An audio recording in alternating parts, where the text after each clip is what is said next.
የትምህርት ጉዞዬ ከማትሪክ በኋላ ግቢ ጆይን አድርጌ ነበረ። ጆይን ካደረኩኝ በኋላ ያው የግቢ ላይፍ ትንሽ አይመችም።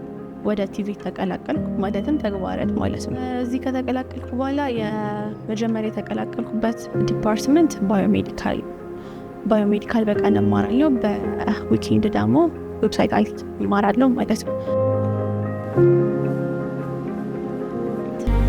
ለወደፊት ህይወቴ በጣም የሚያስፈራኝ ነገር አሁን ባለበት ስታተስ የመጀመሪያው በተማርኩበት ወር ደግሞ ባለኝ ነገር ላይ ወጥቼ መስራት እችላለሁ ወይ የሚለው ነገር በጣም ያስፈራኛል።